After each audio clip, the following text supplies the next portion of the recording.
Assalamualaikum warahmatullahi wabarakatuh. Assalamualaikum warahmatullahi wabarakatuh. Alhamdulillah pada hari ini Rabu menjelang siang kita bisa berkumpul dalam acara syukuran Khatam Al-Quran ibu-ibu MTI Tahsin Masjid Al-Hikmah. Sebelum acara makan siang bersama, ada sedikit tausiah dari Bapak Ustadz kita, Bapak Ustadz Mudrika. Untuk itu dan waktu dan tempatnya kami persilahkan.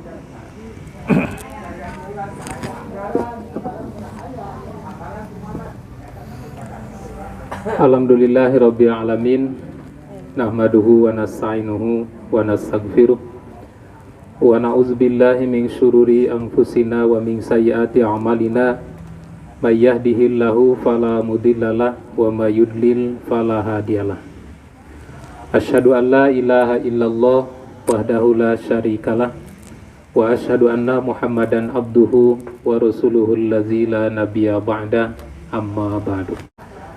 Alhamdulillah, kita ditakdirkan oleh Allah kembali bermajlis di majlis Al-Quran ini, yang biasanya kita berkumpul di Masjid Al-Hikmah Komplek Kriung Bandung Permai. Dan kali ini istimewa, kajian kita sambil tadabbur alam. Mudah-mudahan dengan bermajlis di tempat ini lebih bersyukur kepada Allah Subhanahu wa ta'ala.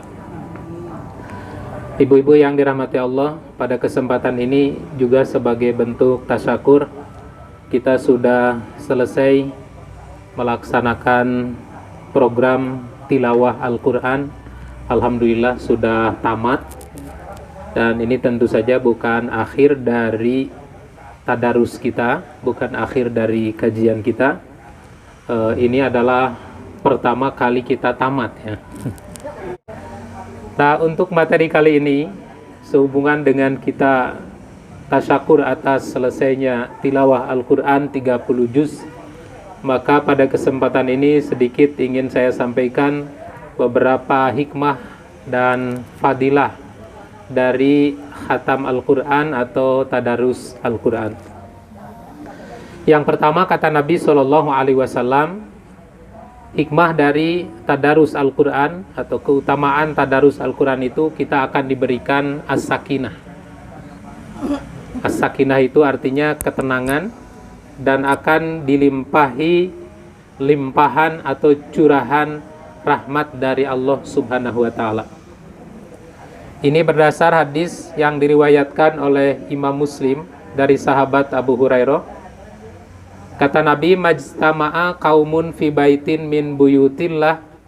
Tidak ada sekelompok orang yang berkumpul di satu rumah dari rumah-rumah Allah. Yatsluna kitab Allah.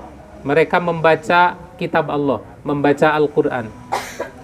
Wa yatadarusunahu, dan mereka juga saling mengkaji, mendalami isi kandungan Al-Quran. Illa fima bainahum, di antara mereka illa nazalat alaihimus sakinah, kecuali Allah akan menurunkan as-sakinah, ketenangan. Jadi kalau kita ingin hati tenang, ingin hati nyaman, maka solusinya adalah bermajlis di majlis Al-Quran. Kita bertadarus Al-Quran. Kemudian yang kedua, wa ghasyiyatuhumur rahmah. Allah akan meliputi atau menyirami kepada kita rahmat. Rahmat dari Allah Subhanahu wa ta'ala. Wa hafathumul malaikah, dan malaikat juga akan mengelilingi, mengerumuni kita. Wa zakarahumullahu fiman indah, dan Allah akan menyebut mereka di kalangan malaikat yang ada di sisinya. Jadi ibu-ibu hari ini bermajlis di tempat ini, maka Allah juga akan menyampaikan kepada para malaikat bahwa jamaah Al-Hikmah sekarang sedang bermajlis ilmu, saling mengkaji, saling membaca Al-Quran. Itu salah satu dari keutamaannya.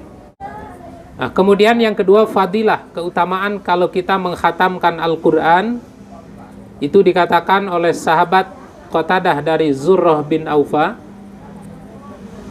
Kata Nabi SAW ketika ditanya, ayul amali afdol, amal apa ya Rasulullah, amal yang paling afdol? Qala, maka Nabi mengatakan, al-halul murtahil.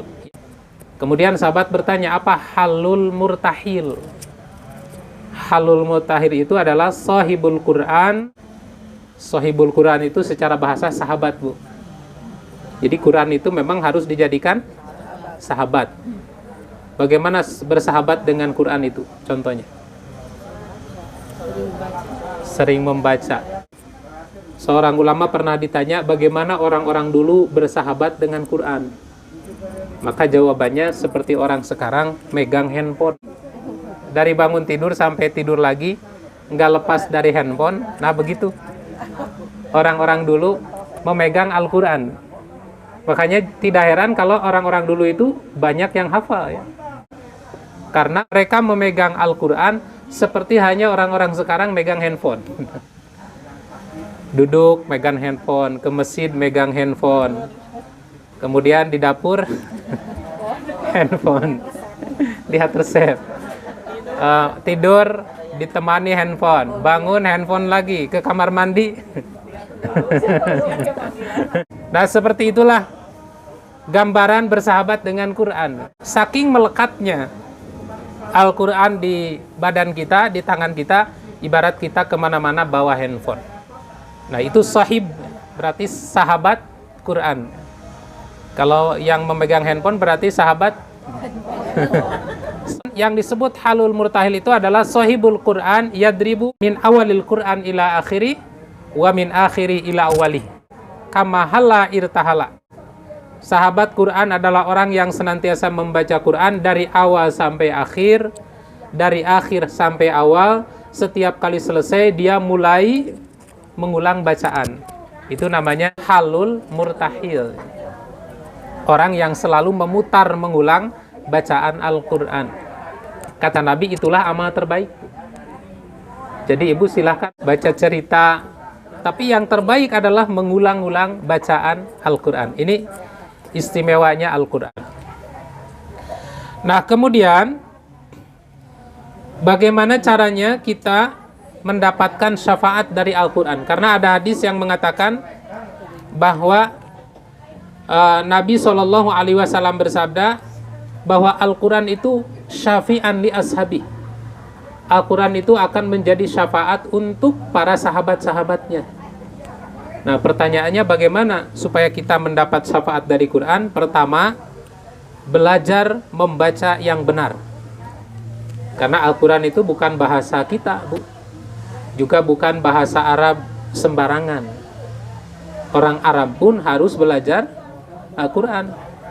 Tidak setiap orang Arab bagus baca Qurannya kalau tidak belajar. Karena ini mah bahasanya bahasa wahyu, yang mengajarkannya dulu adalah malaikat Jibril.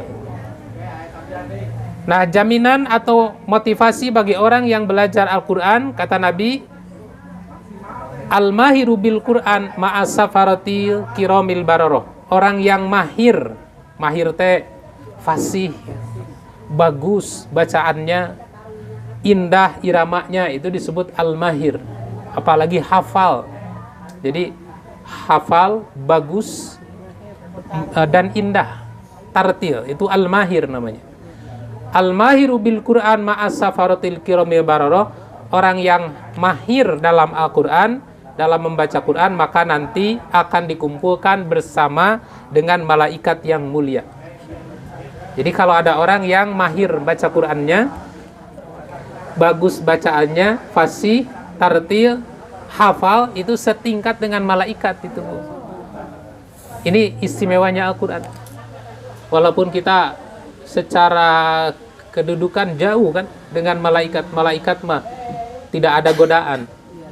Dia hanya fokus saja sujud, tasbih, ibadah. Kalau kita kan harus melawan nafsu, melawan syahwat, dan macam-macam. Tapi kalau al-mahir, termasuk yang mahir Al-Quran, hafal Al-Quran, bagus membacanya juga, istiqomah dalam mengamalkannya, itu selevel dengan level para malaikat.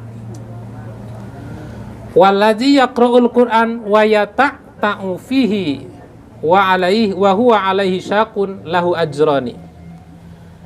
Dan orang yang mempelajari Al-Qur'an dengan terbata-bata. Terbata-bata itu gimana, Bu? Tidak lancar. Misalnya orang yang baru belajar Quran, baca bismillah aja, bi-nya saja dibaca 3 kali. Bismillah gitu kan.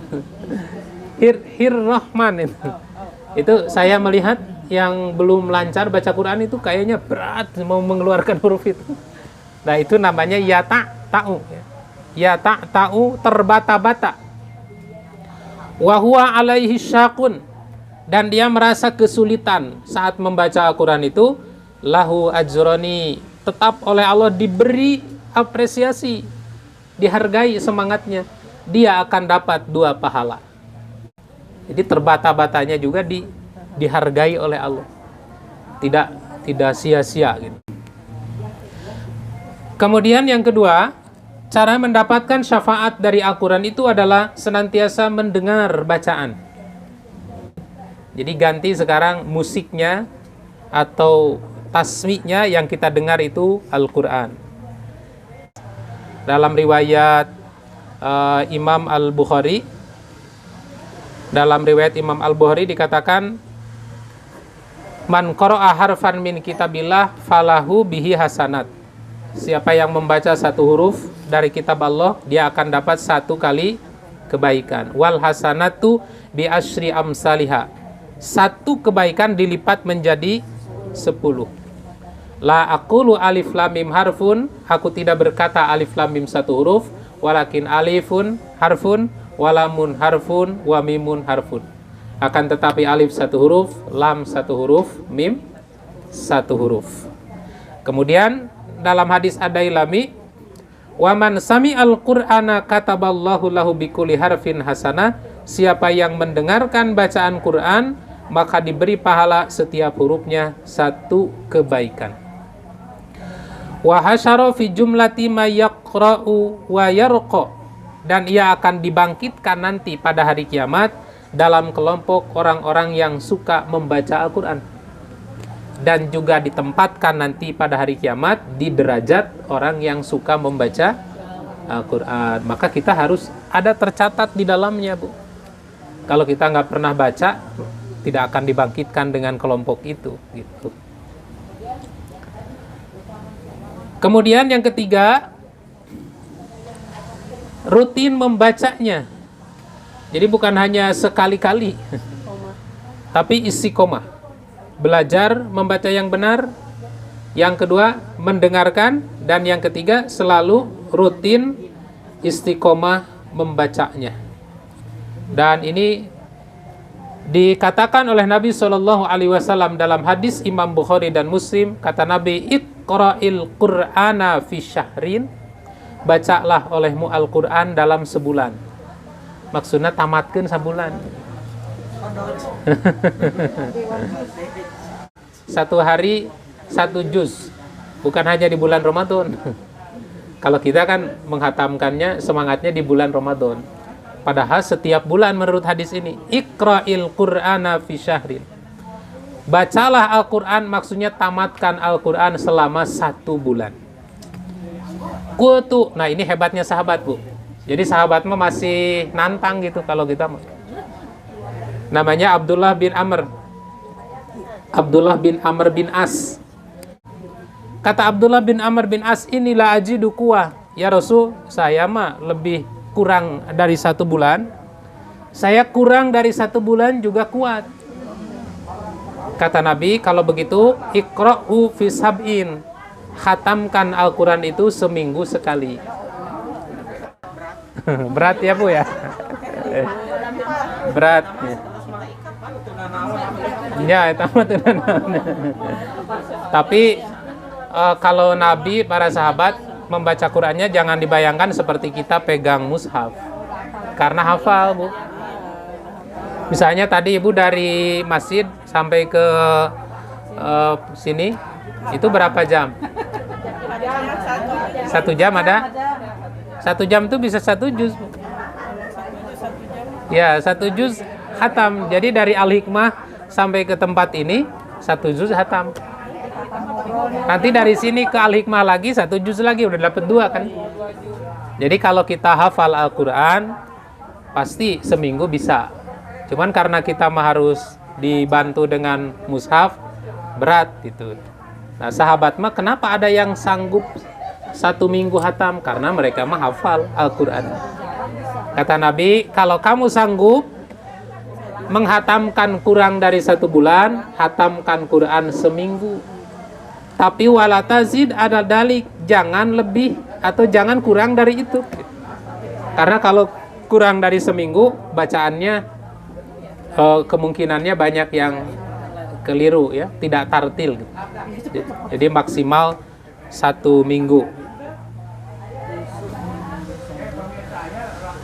Nah, kemudian keutamaan lainnya yang keempat, berusaha untuk memahami apa yang dibaca. Jadi harus paham. Jangan seperti monyet ngagugulung Quran. Ya kan teterangan digugulung we naon eusina duka gitu.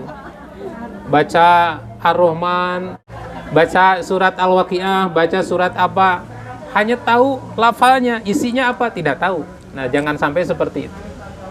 Karena yang membuat kita bisa menghayati isi kandungan Al-Quran itu sampai bisa nangis seperti hanya Nabi itu karena paham.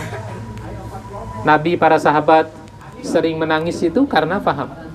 Kita menangis mungkin hanya karena terpengaruh dengan lantunan kan. Kalau yang membacanya bagus seperti imam-imam Masjidil Haram, seringkali nangis walaupun tidak paham. Tapi kalau paham itu lebih nangis lagi.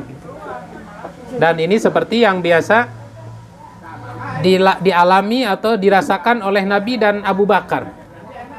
Ketika Nabi SAW sakit, pada saat itu Nabi memerintahkan supaya Abu Bakar yang menggantikan menjadi imam. Nah, tapi kata Aisyah, jangan Abu Bakar. Karena Abu Bakar itu iza qama fi maqamik lam yusmi'in nasa minal buka. Kalau Abu Bakar berdiri di tempat engkau berdiri menjadi imam, orang-orang gak akan mendengar bacaan Al-Quran karena nangisnya keras.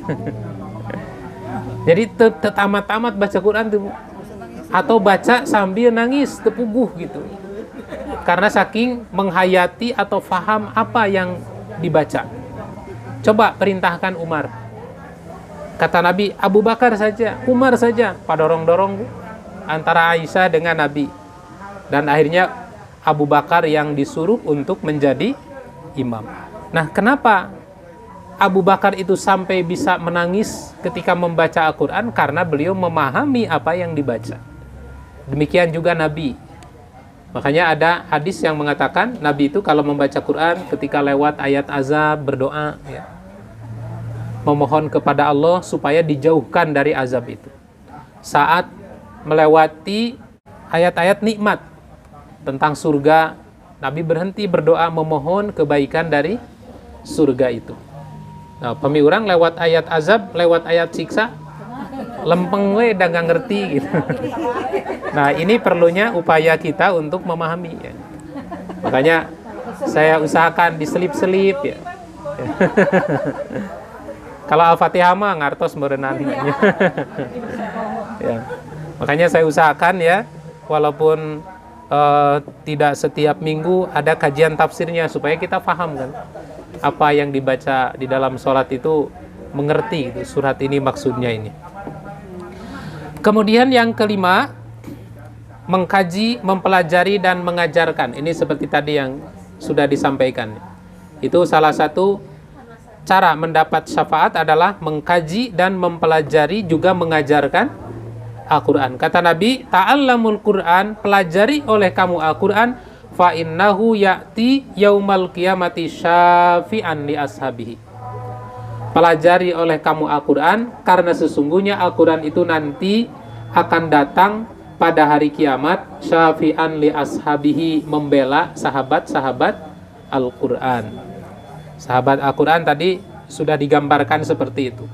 Siang malam tidak jauh dengan Al-Quran. Di tas kita simpen, bawa Al-Quran kecil. atau sempatkan ba'da sholat membuka aplikasi Al-Quran, dibaca ba'da sholat. Kemudian yang keenam, cara untuk mendapat syafaat Al-Quran adalah jadikan sebagai imam dalam kehidupan kita. Dalam arti, amalkan hukum-hukum atau isi kandungan Al-Quran tersebut. Ini dikatakan oleh Abdullah bin Mas'ud. Innal Qur'ana syafi'un. Sesungguhnya Al-Quran adalah pemberi syafaat, wa musyafa'un, dan akan diterima syafaatnya.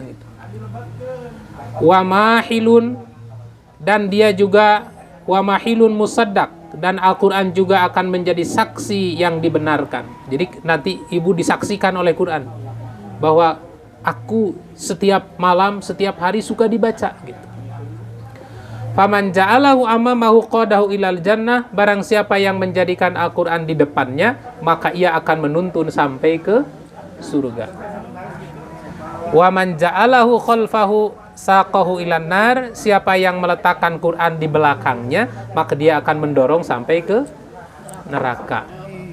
Jadi Quran itu jangan sampai dijadikan makmum, tapi jadikan imam.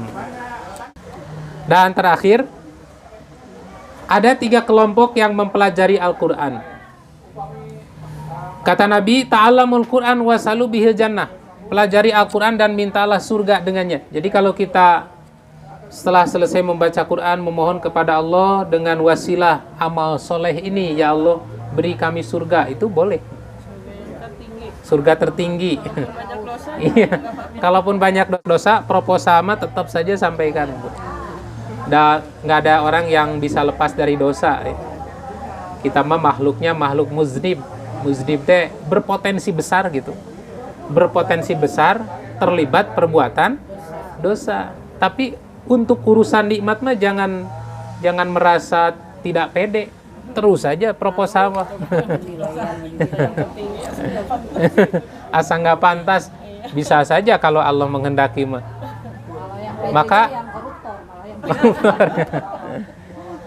maka caranya bagaimana? Ta'alamul Quran, pelajari Al-Quran. Setelah itu wasalu bihil jannah, minta pahalanya surga tertinggi.